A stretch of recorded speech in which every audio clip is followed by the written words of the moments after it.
Have you ever felt so overwhelmed by your business that you wondered if it would ever get easier? I've been there too.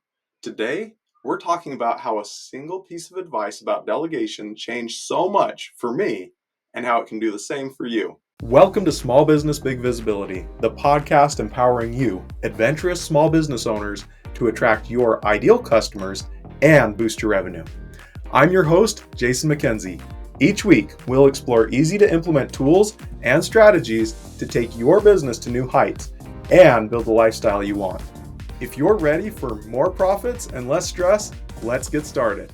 Last week, we focused on creating a solid marketing foundation, a structure to attract your ideal clients and communicate your brand's value clearly. If you haven't listened yet, I highly recommend it because having that foundation is like building a sturdy house. It makes everything else stronger. This week, we're pivoting to a challenge that many small business owners face: delegation. You might be wondering how these two topics connect, but without delegation, you'll never have the time or energy to execute the marketing strategies we talked about. Delegation isn't just about lightening your workload, it's about building that business that doesn't depend entirely on you. Let me share how I learned the hard way. Years ago, I was in a meeting, and at the time, I was exhausted, completely burned out. My business was demanding more from me than I had time to give. And my personal life, let's say it was suffering too.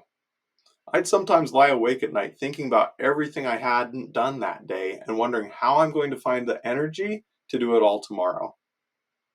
Back to this meeting, I'm sitting there and I don't remember a lot of what was said except for one line. One person happily shared, "When I don't properly delegate, I get overwhelmed and frustrated." It was like a lightning bolt hit me. I don't know if I heard anything else for the whole rest of the meeting. That one sentence was what I needed. It felt like they had said it directly to me, almost as if they could see the chaos I was drowning in. So delegation, that was the missing piece. I wasn't overwhelmed because my business was growing. I was overwhelmed because I was trying to do it all myself. When the meeting ended, I went back to my office and I printed a paper with one big word on it: delegate. And I taped it on the wall where I couldn't miss it. I didn't have a plan yet, but I knew I needed to figure this out. And the first thing that I learned: delegation doesn't come naturally. It's not an instinct, it's a skill. And like any skill, it takes practice. At first, I struggled. I didn't know what tasks I could even hand off or who to trust with them. I either micromanaged or didn't manage at all. And I made mistakes along the way, some big ones. There was one time I hired someone fresh out of a coding boot camp, and I handed them a high stakes project with very little direction. Now I asked them, "Are you sure you can do this?" And they assured me, "Yeah, that'll be fine."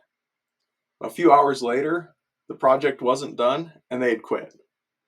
And I realized later on the real problem was I hadn't set them up for success. But importantly, I didn't give up.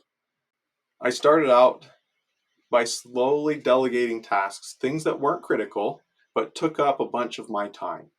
Each time I would hand something off, it got a little easier.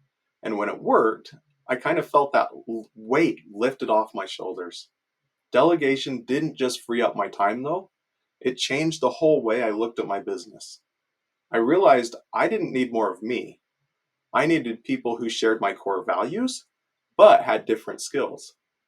My job wasn't to do everything. It was to focus in on what only I could do and trust others to handle the rest.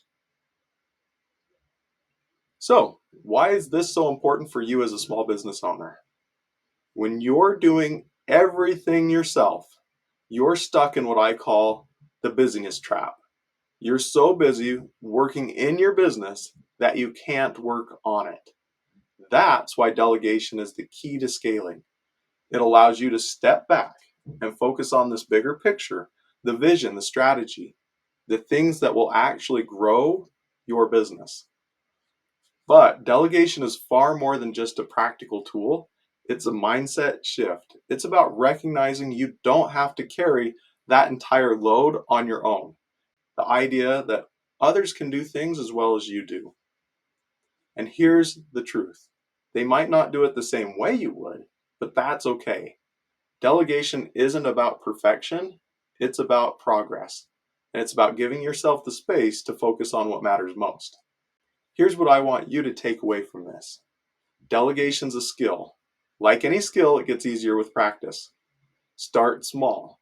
Pick one task you don't need to be doing personally. Maybe it's answering an email or scheduling social media posts. Hand it off. And remember, it's not about finding someone exactly like you. It's about finding someone who complements your strengths, someone you can trust to handle the things you don't have time for. When you do this, you're not just lightening your load, you're empowering your team and creating a stronger, more sustainable future.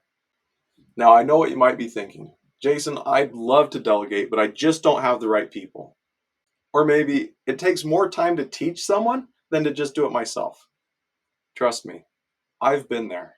Here's what I've learned. Finding the right people does take time, but they're out there.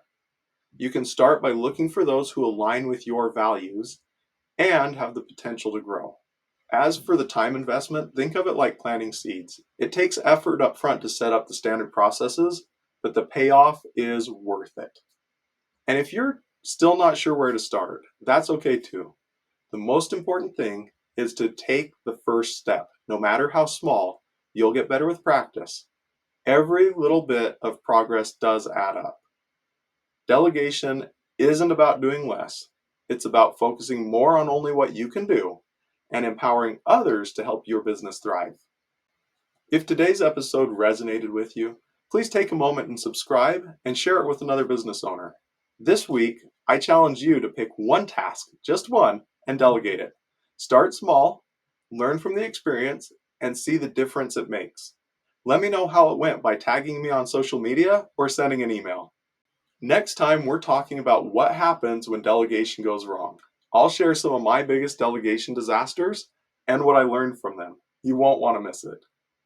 Until next time, keep growing, keep delegating, and watch your business thrive.